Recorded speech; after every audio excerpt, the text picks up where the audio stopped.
तो स्वागत करते हैं आप सभी का जीके जीएस गुरु में। तो इस वीडियो में 2026 तक जितने भी कॉम्पिटिटिव एग्जाम हुआ है उसमें सबसे ज़्यादा जो रिपीट होने वाली पंचवर्षीय योजना से रिलेटेड क्वेश्चंस है उसको लेकर के आया हूँ। ठीक है, इसको देखने के बाद से पंचवर्षीय योजना से रिलेटेड कोई भी क्वेश्चंस आपसे मिस नहीं होगा, नहीं छूटेगा और आने वाले एग्जाम में इसी से रिलेटेड क्वेश्चन पूछे जाएंगे। ठीक है, तो आइए देखते हैं पहला क्वेश्चन क्या बोल रहे हैं। पहला क्वेश्चन है कि भारत में प्लान और नॉन प्लान एक्सपेंडिचर को किस वर्ष से समाप्त कर दिया गया। ठीक है, तो सबसे पहले हम देखते हैं कि ये प्लान और नॉन प्लान एक्सपेंडिचर क्या है। तो भारत में पुराने समय में, ठीक है, भारत में पिछले कई वर्षों से जो सरकारी खर्च है ना उसको दो भागों में विभाजित किया गया था, यानी कि दो भाग में बांटा गया था। एक था आपका ये प्लान एक्सपेंडिचर और एक था आपका नॉन प्लान एक्सपेंडिचर। ठीक है, इसको हिंदी में हम बोल सकते हैं कि योजनाबद्ध खर्चा और गैर योजनाबद्ध खर्चा। ठीक है, तो जो प्लान एक्सपेंडिचर है उसमें क्या होता था कि जो भी स्कूल हो गए है ना, हॉस्पिटल हो गए, ये सब से जो भी खर्चा किया जाता है उसको प्लान एक्सपेंडिचर में बोलते थे। और जो पेंशन हो गया, है ना, वेतन हो गया, ये सब जो भी खर्चा था इसको नॉन प्लान एक्सपेंडिचर में हम लोग डिफाइन करते थे। ठीक है, तो इसी को जो है 2017-18 में खत्म कर दिया गया। तो पहला का आंसर क्या होगा? पहला का आंसर होगा आपका सी, है ना, 2016-17 में। अब देखते हैं दूसरा नंबर क्वेश्चन क्या बोल रहा है। नीति आयोग की गवर्निंग काउंसिल का अध्यक्ष कौन होता है? ठीक है, तो जो नीति आयोग की गवर्निंग काउंसिल है सबसे पहले जानते हैं कि उसमें कौन कौन से सदस्य होते हैं। तो भारत के जो सभी राज्य हैं ना, सभी राज्यों के जो सीएम है वो इसके सदस्य होते हैं और केंद्र शासित प्रदेश के उपराज्यपाल जो है इसके सदस्य होते हैं।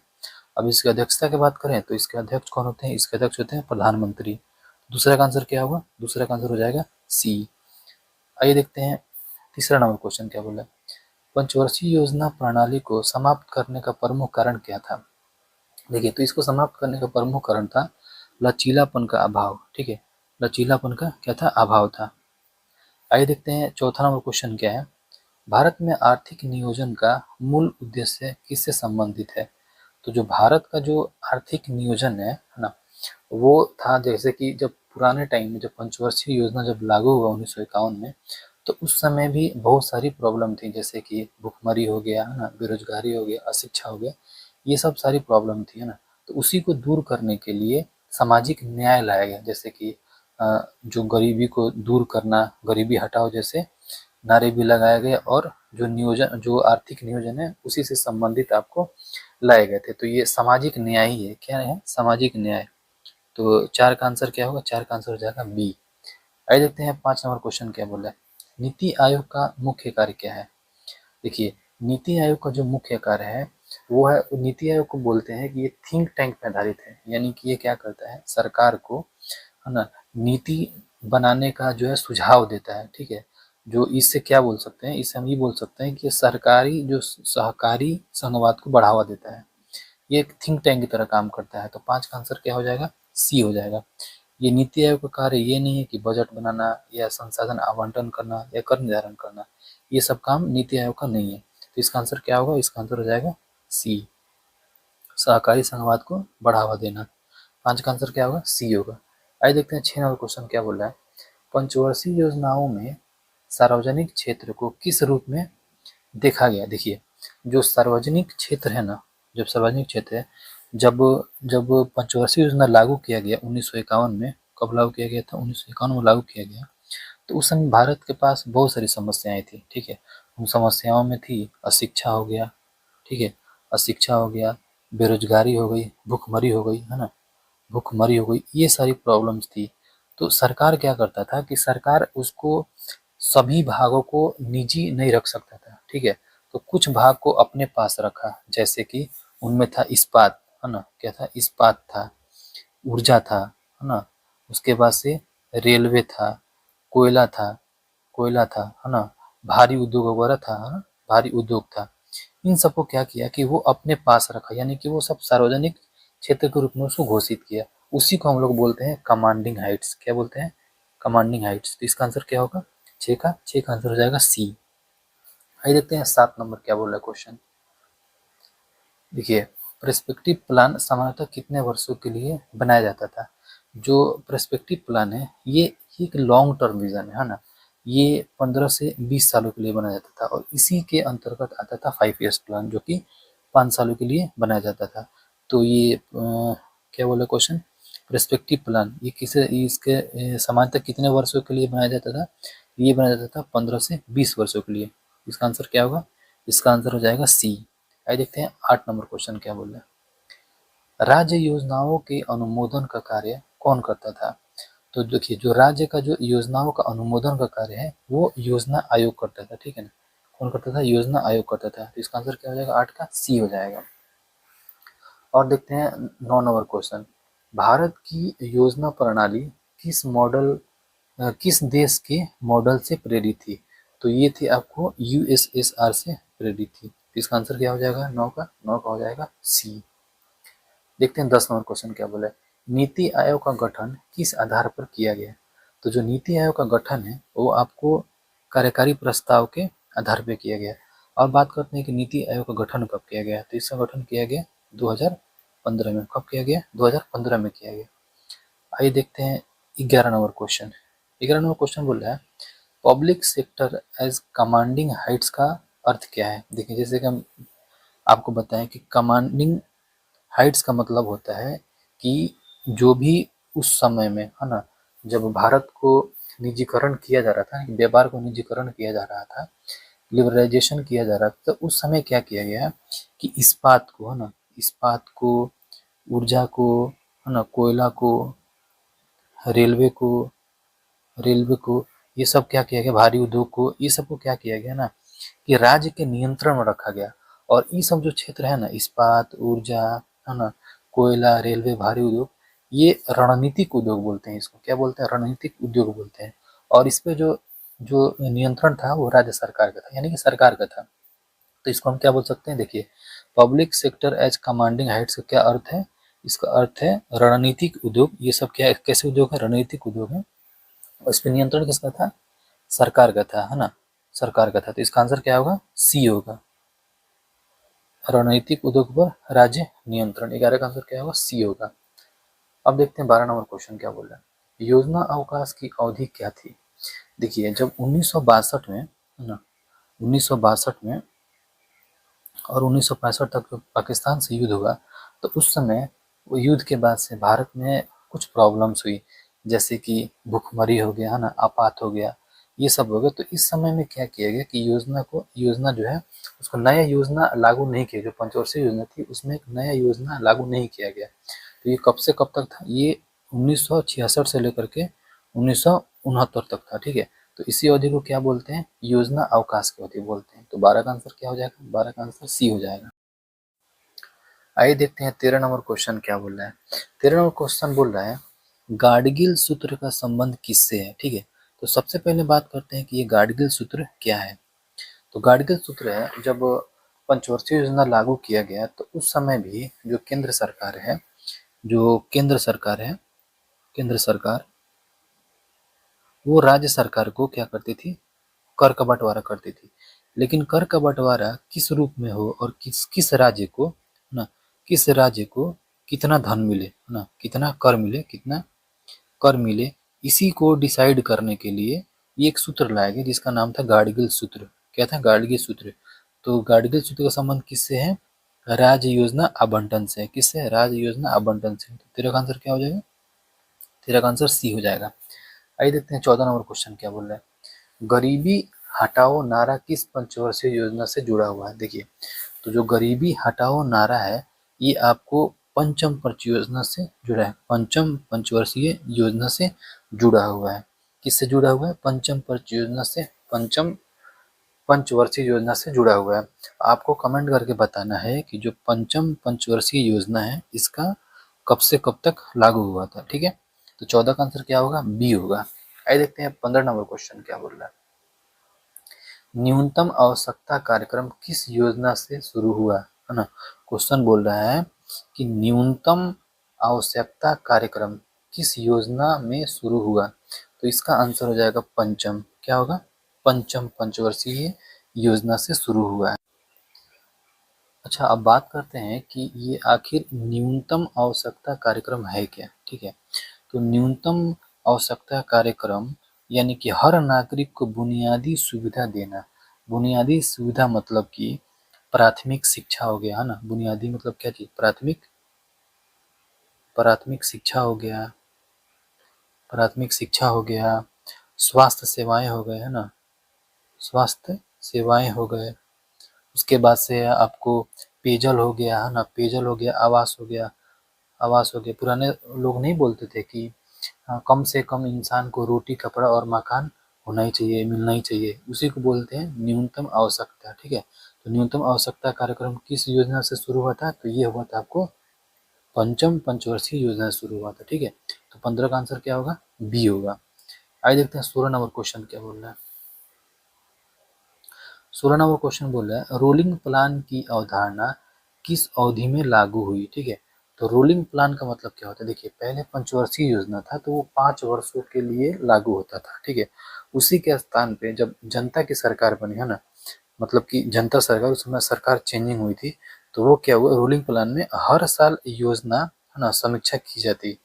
उसको प्लानिंग था, रोलिंग प्लान में था कि हर साल जो है योजना लाया जाता और उसको समीक्षा की जाती है ना, और अगले वर्ष क्या होता है उसका लक्ष्य चेंज किया जाता है।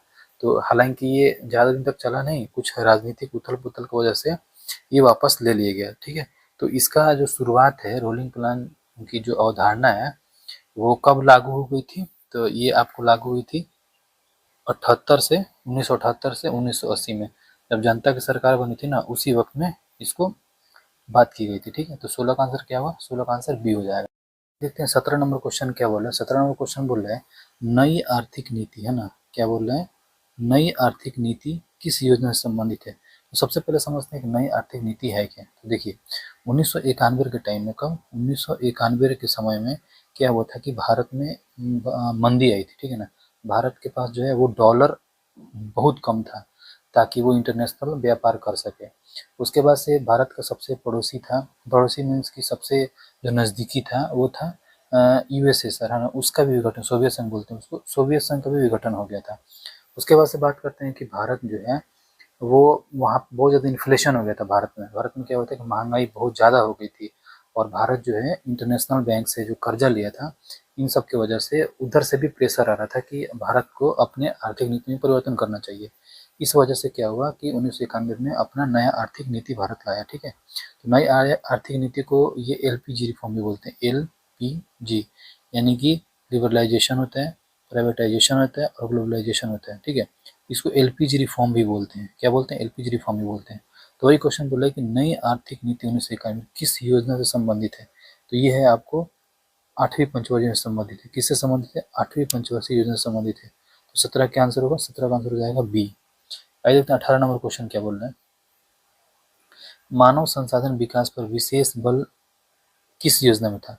तो सबसे पहले समझते हैं कि मानव संसाधन विकास है क्या। देखिए 11वीं पंचवर्षीय योजना आते आते इसका आंसर हो जाएगा डी, 11वीं पंचवर्षीय योजना। 11वीं पंचवर्षीय योजना आते आते भारत को लगा, सरकार को लगा कि कृषि पे, है ना, कृषि पे, उद्योग पे, भारी उद्योग पे विकास करने से या उस पे ध्यान देने से जो भारत का समग्र विकास नहीं होगा। अगर विकास करना ही है, अगर एक्चुअल में विकास करना ही है तो एजुकेशन पे विकास करना पड़ेगा ना, एजुकेशन पे, गरीबी पे विकास करना पड़ेगा ना, गरीबी को दूर करना पड़ेगा, इन सब चीज़ों पे विकास करना पड़ेगा। यानी कि मानव के संसाधन पे विकास करना पड़ेगा, मानव को शिक्षित करना पड़ेगा, मानव को गरीबी को दूर करना पड़ेगा, इन सब चीज़ों को दूर करना पड़ेगा। तो यानी कि वही बोला है कि उसी समय में मानव संसाधन विकास पर विशेष बल दिया गया था, यानी कि ध्यान दिया गया था। तो ये कब दिया गया था? 11वीं पंचवर्षीय योजना में। तो 18 का आंसर क्या होगा? 18 का आंसर हो जाएगा डी। आइए देखते हैं 19 नंबर क्वेश्चन क्या बोल रहा है। समावेशी विकास किस योजना का केंद्रीय विषय था? देखिए समावेशी विकास बात वही है ना, इसका भी आंसर हो जाएगा 11वीं पंचवर्षीय योजना, इसी समय में ध्यान दिया गया था। समावेशी विकास का मतलब क्या होता है कि समाज में सबसे निचले स्तर के लोगों का विकास, यानी कि समाज के हर वर्ग के लोगों का विकास हो। इसमें गरीब हो जाएंगे, ठीक है, महिला हो जाएगी, उसके बाद से विकलांग वगैरह हो जाएंगे, इन सब का विकास ही समावेशी विकास कहलाता है। ठीक है, तो ये भी हुआ था आपको 11वीं पंचवर्षीय योजना में। किस केंद्र, इसका केंद्रीय योजना का केंद्रीय विषय कब बना था? ये था 11वीं पंचवर्षीय योजना में। तो 19 का आंसर क्या होगा? 19 का आंसर सी हो जाएगा। आइए देखते हैं 20 नंबर क्वेश्चन क्या बोला है। पंचवर्षीय योजना के स्थान पर कौन सी संस्था प्रमुख बनी? तो पंचवर्षीय योजना के स्थान पे आपको नीति आयोग, है ना, नीति आयोग लाया गया था, नीति आयोग ही प्रमुख बनी थी। तो इसका आंसर क्या होगा 20 का? 20 का हो जाएगा बी। आइए देखते हैं 21 नंबर क्वेश्चन क्या बोल रहे हैं। पंचवर्षीय योजना प्रणाली की शुरुआत किस दशक में हुई? ठीक है, तो दशक को सबसे पहले समझते हैं कि दशक क्या होता है। देखिए यहाँ पे लिखा हुआ है 1940 एस, एस मतलब होता है सेंचुरी। ठीक है, 1940 एस का मतलब हुआ कि 1940 से लेकर के 1950। ठीक है, और 1950 एस का मतलब हुआ 1950 से लेकर के 1960 तक, और 1960 एस का मतलब हुआ 1960 से लेकर के 1970 तक, और 1970 से हुआ 1980 तक। तो आप लोग बताइए पंचवर्षीय योजना प्रणाली जो है इसकी स्थापना हुई थी, शुरुआत हुई थी 1951 में। ठीक है, तो ये कौन सा दशक में जाएगा? ये जाएगा 1950 एस में। ठीक है, 1950 सेंचुरी में। तो इसका आंसर क्या हो जाएगा? बी हो जाएगा, है ना। 21 का आंसर क्या होगा? 21 का आंसर हो जाएगा बी। आइए देखते हैं 22 नंबर क्वेश्चन। द्वितीय पंचवर्षीय योजना का मुख्य फोकस क्या था? देखिए, तो पहला जो पंचवर्षीय योजना था उसको कृषि में फोकस ज़्यादा दिया गया था, कृषि को दिया गया था। उसके बाद से दूसरा जब पंचवर्षीय योजना शुरू हुआ तो ये दिया गया था उद्योग पे। किस पे दिया गया था? उद्योग पे दिया गया था बल। तो इसका आंसर क्या होगा? बी हो जाएगा। 22 का आंसर क्या होगा? बी होगा। आइए देखते हैं 23 नंबर क्वेश्चन क्या बोल रहा है। हरित क्रांति की शुरुआत किस योजना के दौरान हुई? ठीक है, तो हरित क्रांति की शुरुआत जो हुई थी ये हुई थी तृतीय पंचवर्षीय योजना में, है ना। पहला में क्या हुआ था? पहला में हुआ था कृषि पे बल दिया गया था ना, कृषि पे ध्यान दिया गया था। दूसरा में क्या हुआ था? दूसरा में आपको किस पे बल दिया गया था बताइए। देखिए दूसरा यहाँ पे क्वेश्चन था ना, दूसरा उद्योग पे, किस पे दिया गया था? उद्योग पे। ठीक है, तो दूसरा था उद्योग पे।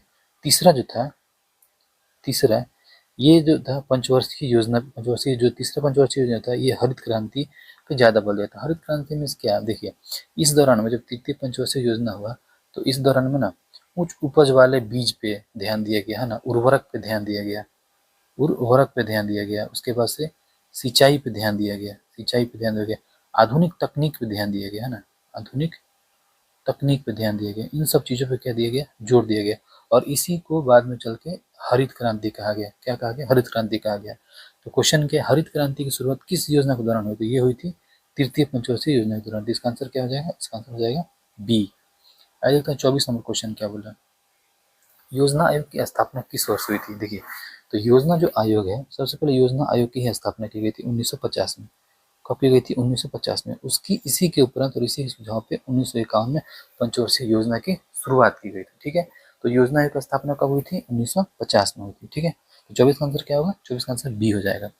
आइए देखते हैं 25 नंबर क्वेश्चन क्या बोले। पंचवर्षीय योजनाओं की समीक्षा कौन करता है? तो देखिए पंचवर्षीय जो योजना की समीक्षा जो है ये राष्ट्रीय विकास परिषद करता है। कौन करता है? राष्ट्रीय विकास परिषद करता है। ठीक है, तो 25 का आंसर क्या हो जाएगा? 25 का आंसर सी हो जाएगा। आइए देखते हैं 26 नंबर क्वेश्चन क्या बोल रहा है। 26 नंबर क्वेश्चन बोल रहा है कि सार्वजनिक वितरण प्रणाली के विस्तार किस योजना में हुआ? तो सबसे पहले समझते हैं कि सार्वजनिक वितरण प्रणाली है क्या, पीडीएस क्या है। देखिए सार्वजनिक वितरण प्रणाली यानी कि गरीबों को सस्ता अनाज उपलब्ध करवाना। क्या करवाना? गरीबों को, गरीबों को सस्ता, है ना, सस्ता अनाज उपलब्ध करवाना, अनाज उपलब्ध करवाना। ठीक है, आप लोग शॉर्ट फॉर्म में समझ गए होंगे सार्वजनिक वितरण प्रणाली का मतलब क्या होता है। ठीक है, तो सार्वजनिक जो वितरण प्रणाली है इसका जो विस्तार हुआ था, इसका विस्तार पूछ रहा है कि कौन सी योजना का तत्व था? ये होता है सष्टम यानी कि छठी पंचवर्षीय योजना के थ्रू। तो 26 का आंसर क्या होगा? 26 का आंसर हो जाएगा सी। आइए देखते हैं 27 नंबर क्वेश्चन क्या बोल रहे हैं। ICOR, है ना, ICOR का प्रयोग किस उद्देश्य से किया जाता है? तो देखिए ICOR का जो सबसे पहले जानते हैं कि ICOR का फुल फॉर्म क्या होता है। ICO और R, ठीक है, इसका मतलब होता है इंक्रीमेंटल, इंक्रीमेंटल होता है। ठीक है, C से होता है कैपिटल, O से होता है आउटपुट, है ना, और R से होता है रेशियो। ठीक है, रेशियो होता है। तो ICOR का प्रयोग किस उद्देश्य से किया जाता है? तो देखिए इसका जो उपयोग किया जाए, इसका जो प्रयोग किया उद्देश्य है, मतलब कि क्वेश्चन पूछ रहा है ICOR का प्रयोग किस उद्देश्य से किया जाता है, ठीक है। तो इसका आंसर हो जाएगा विकास दर अनुमान। जो ICOR है वो भारत में विकास हो रहा है उसका उसका दर जो है ना, इसी को अनुमानित करता है, यानी कि कौन विकास दर कौन से रेट पे है ना, इसी को क्या करता है, ये अनुमानित करता है। तो ICOR का प्रयोग किस किया जाता है, विकास दर अनुमान के लिए, ठीक है। तो 27 का आंसर क्या हो जाएगा, 27 का आंसर बी हो जाएगा। देखते हैं 28 नंबर क्वेश्चन क्या बोला है। बैलेंस ग्रोथ का तात्पर्य क्या है। क्वेश्चन बोल रहा है कि बैलेंस ग्रोथ का तात्पर्य क्या है। तो बैलेंस ग्रोथ का मतलब होता है कि सारे समग्र जो आर्थिक संतुलन है ना उसको लेकर के कैलकुलेट करना, यानी कि बैलेंस जो ग्रोथ है इसमें बात किया जाएगा समग्र आर्थिक संतुलन का। समग्र मतलब इसमें क्या किया जाता है ना कि एक कोई भी औद्योगिक संतुलन या कृषि संतुलन को नहीं ले जाते, इसमें कोई भी एक पार्टिकुलर चीज को नहीं ले जाते, इसमें ले जाता है समग्र विकास को, ठीक है। तो इसका आंसर क्या हो जाएगा, देखिए बैलेंस ग्रोथ का तात्पर्य क्या है, बैलेंस ग्रोथ क्या है कि समग्र आर्थिक संतुलन, क्या है, समग्र आर्थिक संतुलन। जब भी बैलेंस ग्रोथ की बात आएगी ना तो इसमें समग्र जो भी आर्थिक संतुलन हुआ, जो भी समग्र विकास हुआ उसी को बात किया जाता है इसमें, ठीक है। तो बैलेंस ग्रोथ का क्या होगा तात्पर्य, समग्र आर्थिक संतुलन। तो 28 का आंसर क्या होगा, डी होगा। आइए देखते हैं 29 नंबर क्वेश्चन क्या बोल रहा है। लाइसेंस राज का संबंध किस क्षेत्र से है। तो देखिए लाइसेंस राज की शुरुआत हुई थी 1991 में, ठीक है ना। वही जो LPG आया था ना, LPG लिबरलाइजेशन प्राइवेटाइजेशन ग्लोबलाइजेशन, इसी में लाइसेंस राज की बात आई थी, ठीक है ना। तो लाइसेंस का मतलब होता है, लाइसेंस राज का संबंध है यह उद्योग से, किससे है, उद्योग से है, यानी कि उद्योग लगाने के लिए जो लाइसेंस नहीं लेते थे उसी से संबंधित है लाइसेंस राज, ठीक है। तो इसका आंसर क्या होगा, 29 का बी हो जाएगा, उद्योग। आइए देखते हैं 30 नंबर क्वेश्चन क्या बोला है। पंचवर्षीय योजना का संवैधानिक आधार क्या है। तो पंचवर्षीय जो योजना है ना ये संविधान में इसका उल्लेख नहीं है, क्या है, संविधान में इसका उल्लेख नहीं है। तो इसका आंसर क्या होगा, सी होगा। 30 का क्या आंसर होगा, सी, संविधान में उल्लेख नहीं है इसका, ठीक है। आइए देखते हैं अगला क्वेश्चन 31 नंबर क्वेश्चन। पंचवर्षीय योजना में क्षेत्रीय असंतुलन का मुख्य कारण क्या था। 31 का आंसर क्या होगा, 31 का आंसर हो जाएगा बी, प्राकृतिक संसाधन, ठीक है। आइए देखते हैं 32 नंबर क्वेश्चन क्या बोल रहा है। इम्पोर्ट सब्स्टिट्यूशन नीति का उद्देश्य क्या था।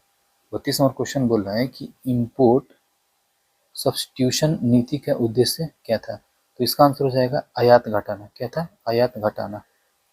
32 का आंसर हो जाएगा बी। 33 नंबर क्वेश्चन बोल रहा है पंचवर्षीय योजनाओं में सार्वजनिक निवेश किस क्षेत्र में अधिक था, ठीक है। क्वेश्चन बोल रहा है कि पंचवर्षीय योजना में सार्वजनिक निवेश किस क्षेत्र में अधिक था। तो इसका आंसर हो जाएगा आपका अवसंरचना, क्या आंसर हो जाएगा, अवसंरचना। 33 का क्या आंसर होगा, सी होगा। आइए देखते हैं 34 नंबर क्वेश्चन क्या बोला है। पंचवर्षीय योजना प्रणाली को औपचारिक रूप से कब समाप्त किया गया है ना। तो जो पंचवर्षीय योजना है इसको औपचारिक रूप से कब समाप्त किया गया था। तो इसको समाप्त किया गया था 2016 में, ठीक है। कब समाप्त किया गया था, 2016 में।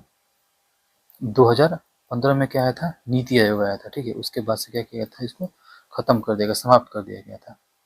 आइए देखते हैं 35 नंबर क्वेश्चन। नीति आयोग का उपाध्यक्ष कौन नियुक्त करता है। तो नीति आयोग जो उपाध्यक्ष है उसको प्रधानमंत्री नियुक्त करते हैं। कौन नियुक्त करता है, प्रधानमंत्री नियुक्त करते हैं। तो 35 का आंसर क्या होगा, सी होगा। लेकिन 36 नंबर क्वेश्चन क्या बोला है। पंचवर्षीय योजना में शैडो प्राइसिंग का उपयोग क्यों किया गया, ठीक है। 36 का आंसर है आपका सामाजिक लागत मापन, क्या है, सामाजिक लागत मापन। तो 36 का आंसर क्या होगा, बी हो जाएगा। आइए देखते हैं 37 नंबर क्वेश्चन क्या बोला है। पंचवर्षीय योजनाओं में गरीबी रेखा की अवधारणा किस योजना में प्रमुख हुई। तो इसका आंसर हो जाएगा पंचम, क्या होगा, पंचम। पंचवर्षीय योजनाओं में गरीबी रेखा की अवधारणा किस योजना में प्रमुख हुई। तो पंचम में प्रमुख हुई थी। तो इसका आंसर क्या होगा, बी हो जाएगा, सी हो जाएगा, सॉरी माफ कीजिएगा, सी हो जाएगा। 37 का सी। आइए 38 नंबर क्वेश्चन क्या बोला है। 7वीं पंचवर्षीय योजना का काल क्या था। तो इसका था 1885 से लेकर के 90 तक, 1885 से लेकर के 90 तक इसका था। तो 38 का आंसर क्या होगा, बी होगा। 8वीं पंचवर्षीय योजना किस कारण विलंब से शुरू हुई थी। तो ये हुई थी राजनीतिक अस्थिरता की वजह से, किसकी वजह से, राजनीतिक अस्थिरता की वजह से शुरू हुई। आइए देखते हैं 40 नंबर क्वेश्चन क्या बोला है। 40 नंबर क्वेश्चन बोल रहा है पंचवर्षीय योजनाओं में निजी क्षेत्र को, है ना, किसको, निजी क्षेत्र को अधिक महत्व कब मिला। तो देखिए जब 1991 में, 1991 में नई आर्थिक नीति आई थी, उसी टाइम पे क्या हुआ था कि निजी क्षेत्र को अधिक महत्व मिला था। जैसे 1991 में जो आई थी नई आर्थिक नीति, उसको एलपीजी रिफॉर्म भी बोलते हैं। एलपीजी में पी का जो मतलब था ये प्राइवेटाइजेशन ही था, है ना। एल का मतलब था लिबरलाइजेशन, जी का मतलब था ग्लोबलाइजेशन, यानी कि जो पी की बात करें तो ये निजी क्षेत्र से ही संबंधित है, यानी कि प्राइवेटाइजेशन, निजी क्षेत्र, है ना, निजी क्षेत्र की बात थी। तो जब ये 1991 में आया था नई आर्थिक नीति, उसके बाद से ही जो हुआ ये सिस्टम आया था, ये अष्टम, है ना, 8वीं पंचवर्षीय योजना आई थी। और इसका जो काल था, इसके काल की बात करें तो 1992 से लेकर के 1997 तक था, यानी कि 1991 में नई आर्थिक नीति आई थी, उसी में निजी क्षेत्र की बात कही गई थी, ठीक है ना। निजी क्षेत्र की बात कही गई तो इसका संबंध किससे है, ये इसका संबंध है 8वीं पंचवर्षीय योजना से। तो 40 का आंसर क्या हो जाएगा, 40 का आंसर सी हो जाएगा, ठीक है। आइए देखते हैं 41 नंबर क्वेश्चन क्या बोल रहा है। 11वीं पंचवर्षीय योजना का मुख्य विषय क्या था। देखिए तो 11वीं पंचवर्षीय जो योजना आई थी उसमें समाज के सभी वर्ग का विकास की बात कही गई थी, यानी कि समावेशी विकास की बात कही गई थी, ठीक है। तो इसीलिए इसका आंसर क्या हो जाएगा, 41 का आंसर हो जाएगा बी। आइए देखते हैं 42 नंबर क्वेश्चन क्या बोला है। 12वीं पंचवर्षीय योजना का फोकस किस पर था। तो जो 12वीं पंचवर्षीय योजना थी उसमें सड़क, है ना, सड़क हो गया, उसके बाद से बिजली हो गया, है ना, रेलवे हो गया, बंदरगाह हो गया, है ना, बंदरगाह हो गया, इन सब के डेवलपमेंट की बात कही गई थी। तो ये सब क्या, ये सब अवसंरचना है ना, अवसंरचना है।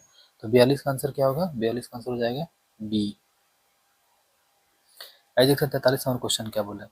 पंचवर्षीय योजनाओं का सबसे बड़ा दोष क्या माना गया। देखिए पंचवर्षीय योजना में सबसे बड़ा दोष ये था कि जब पंचवर्षीय योजना एक बार लागू हो जाती थी तो 5 साल तक इसमें कोई भी परिवर्तन आप नहीं कर सकते थे, यानी कि इसमें क्या था, लचीलापन का अभाव था। इसलिए इसका आंसर क्या होगा, बी होगा, लचीलापन का अभाव। 43 का आंसर क्या होगा, बी होगा।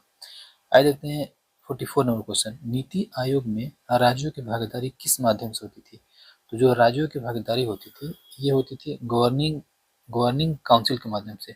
अच्छा बात करें गवर्निंग काउंसिल में कौन कौन से सदस्य होते थे, तो इसके सदस्य थे सभी राज्यों के सीएम होते थे। और जो केंद्र शासित प्रदेश था ना, केंद्र शासित प्रदेश, इसके जो उपराज्यपाल होते थे, क्या होते थे, उप राज्यपाल होते थे, ठीक है ना, उपराज्यपाल होते थे। 44 का आंसर क्या हो जाएगा, 44 का आंसर हो जाएगा बी, गवर्निंग काउंसिल। अब देखते हैं 45 नंबर क्वेश्चन क्या बोला। पंचवर्षीय योजना के अंतर्गत रोजगार सृजन किस योजना में प्रमुख लक्ष्य था। देखिए जब 11वीं पंचवर्षीय योजना आई तो उसी में जो है ना रोजगार पे बात की गई, है ना, रोजगार पे बात की गई, शिक्षा पे बात की गई, है ना, समावेशी विकास पे बात की गई। इसलिए 45 का आंसर क्या हो जाएगा, 45 का आंसर हो जाएगा सी। कौन सी योजना है, 11वीं पंचवर्षीय योजना। आइए देखते हैं 46 नंबर क्वेश्चन क्या बोल रहे हैं। पंचवर्षीय योजना में कृषि विकास दर सबसे कम, यानी कि पंचवर्षीय योजना में कृषि विकास दर सबसे कम किस योजना में रही। देखिए क्या हुआ था कि 1962 में और 1965 में युद्ध हुआ था, ठीक है, युद्ध हुआ था। उसके बाद से इस समय अकाल पड़ा था ना, इसमें क्या हुआ था कि अकाल भी पड़ा था। इसी वजह से क्या हुआ कि कृषि विकास दर सबसे कम हो, यानी कि कृषि विकास पे ध्यान नहीं दिया गया था। इसीलिए क्या हुआ था, सबसे कम कृषि विकास दर रहा था। तो ये कब हुआ था, ये हुआ था आपको तृतीय पंचवर्षीय योजना में। क्योंकि अगर हम तृतीय पंचवर्षीय योजना कालखंड की बात करें तो इसका कालखंड था 1961 से लेकर के 1966। तो देखिए 1962 में, 1965 में युद्ध हुआ था, उसके बाद से अकाल भी पड़ा था इसी समय। इसीलिए क्या हुआ था कि जो कृषि विकास थे ये सबसे कम दर्ज की गई थी। तो इसीलिए 46 का आंसर क्या होगा, बी आंसर हो जाएगा। आइए देखते हैं 47 और क्वेश्चन क्या बोले। पंचवर्षीय योजनाओं में राज्य योजनाओं को किस श्रेणी में रखा गया। तो जो राज्य योजनाओं है ये राज्य योजना के श्रेणी में ही रखे गए थे। इसीलिए 47 का आंसर क्या होगा, सी होगा। 48 नंबर क्वेश्चन देखते हैं क्या बोल रहा है। 48 क्वेश्चन बोल रहा है पंचवर्षीय योजनाओं में विदेशी सहायता का उपयोग किस लिए हुआ। तो ये जो विदेशी सहायता का उपयोग हुआ था ये हुआ था पूंजी निर्माण के लिए।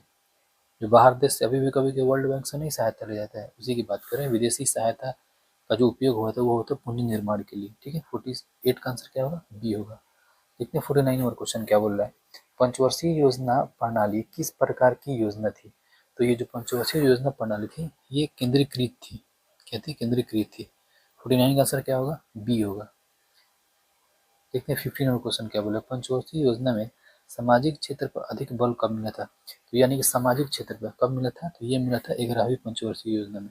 11वीं पंचवर्षीय योजना में ही रोजगार सृजन की बात की गई थी, है ना, समावेशी विकास की बात की गई थी, समाज के हर वर्ग का विकास किए जाने की बात की गई थी। तो इसका आंसर क्या हो जाएगा? इसका आंसर हो जाएगा 50 का सी, 11वीं पंचवर्षीय योजना। देखते हैं 51 का क्या होगा। नीति आयोग का पूर्णकालीन सदस्य किसे नियुक्त करता है? नीति आयोग का पूर्णकालिक सदस्य किसे नियुक्त करता है?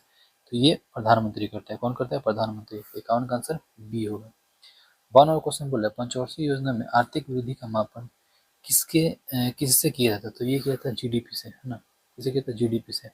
52 का आंसर ए। 53 नंबर क्वेश्चन है पंचवर्षीय योजनाओं में सार्वजनिक क्षेत्र को प्राथमिकता क्यों दी गई थी? तो ये गई थी रणनीतिक नियंत्रण के लिए दी गई थी। क्यों दी गई थी? रणनीतिक नियंत्रण के लिए। 53 का आंसर क्या होगा? बी होगा। जॉन बोले पंचवर्षीय योजना प्रणाली को समाप्त करने का घोषणा किसने की? तो ये प्रधानमंत्री ने की थी। कौन की थी? प्रधानमंत्री ने। अच्छा, समाप्त कब हुआ था? आप कमेंट करके बताएं कि समाप्त कब हुआ था। ठीक है, पंचवर्षीय योजना। देखिए 55 नंबर क्वेश्चन बोला है वर्तमान में दीर्घकालिक आर्थिक नीति का कार्य कौन करता है? तो ये कौन करता है? नीति आयोग करता है। कौन करता है? नीति आयोग करता है। नीति आयोग कब आया था? 2015 में नीति आयोग आया था। कब आया था? 2015 में। तो इस तरह से हम लोगों ने पंचवर्षीय योजना से संबंधित 55 क्वेश्चंस देखे हैं। तो अगर वीडियो आप लोगों को अच्छा लगे तो प्लीज़ सब्सक्राइब कीजिएगा और आगे जो भी कंटेंट आएगा वो सबसे पहले आपको मिलेगा।